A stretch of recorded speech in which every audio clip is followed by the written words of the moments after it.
বাংলাদেশ ব্যাংকের governor doctor Ahsan H Mansur বলেছেন, S Alam Beximco সহ কোনো প্রতিষ্ঠান বন্ধ করা বাংলাদেশ ব্যাংকের লক্ষ্য নয়, তবে যারা অনিয়ম করেছে সেই সব ব্যক্তির বিচার হবে। এদিকে ইসলামী ব্যাংকের 17টি শাখা থেকে এস আলম গ্রুপ 80,000 কোটি টাকা নিয়ে গেছে বলে জানিয়েছেন ব্যাংকটির চেয়ারম্যান।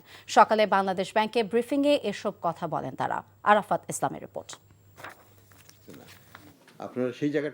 সবার আমানতের নিরাপত্তার দায়িত্ব কেন্দ্রীয় ব্যাংকের উল্লেখ করে গভর্নর বলেন, গ্রাহকদের আমানত ফেরত দেয়া তাদের প্রধান লক্ষ্য। এজন্য প্রয়োজন অনুযায়ী দুর্বল ব্যাংকগুলোকে তারল্য সহায়তা দেয়া হচ্ছে। আমরা একটা একটা করে ব্যাংকে প্রতি দেখছি, আমরা কাজ নিচ্ছি, বুঝিয়ে নিচ্ছি যে জিনিসটার রিফর্মটা হচ্ছে, প্রচেষ্টা আছে, তারপর একটু করে টাকা ছাড়ছি। তিনি বলেন, আর্থিক খাতে অনিয়মের সাথে যারা জড়িত ছিল তাদের কোনো প্রতিষ্ঠান বন্ধ করা কেন্দ্রীয় ব্যাংকের লক্ষ্য নয়, তবে যারা অনিয়ম করেছে তাদের বিরুদ্ধে মামলা করা হবে বলে জানান তিনি। কোনো প্রতিষ্ঠানকে আমরা বন্ধ হয়ে যেতে দেবো না, সেটা এস আলমেরই হোক, বেক্সিমকোরই হোক, অন্যান্য গ্রুপেরই হোক। আমরা শাস্তি চাইতে পারবো, কোর্টের কাছে আবেদন করতে পারবো যে এটার ব্যবস্থা গ্রহণ করা হোক, কোর্ট ডিসাইড করুক। আমাদের কিছু বলার অধিকার সেখানে নাই, আমরা বিচার চাইব। এদিকে ইসলামী ব্যাংকের চেয়ারম্যান ওবায়দ উল্লাহ আল মাসুদ বলেন, বিগত সরকার পতনের পর থেকে ধীরে ধীরে ঘুরে দাঁড়াচ্ছে ইসলামী ব্যাংক। যে এই 3 মাসে ফ্রেশ ডিপোজিট ইনক্রিজ হয়েছে 4,972 কোটি টাকা।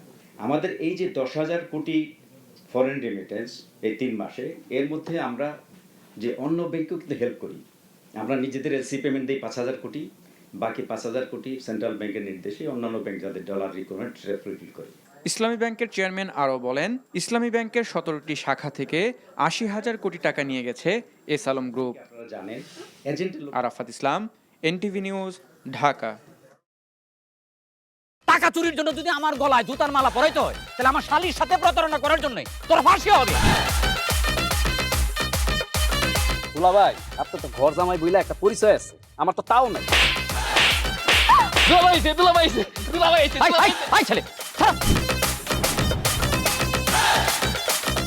রাজনৈতিক ফ্যামিলির মেয়ে হয়ে ওই কাজ করবে।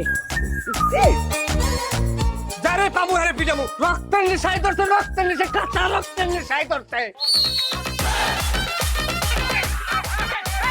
তোমার এই পলিটিক্স আমার বাম পকেটে থাকে। তোদের বউরে ঝামেলা পাকাই। এই বেটাই, আমি তখন বিয়ে করিনি। দুইটার আমি গুলি করে মারু। মাসুদরা কোনোদিন ভালো হয় না। আপনার পোশাক আশাক দেখে কিন্তু আপনার তালুকদার বংশের লোক মনে হয় না আব্বা, আপনার মনে হয় যে আপনি ফকির বংশের লোক।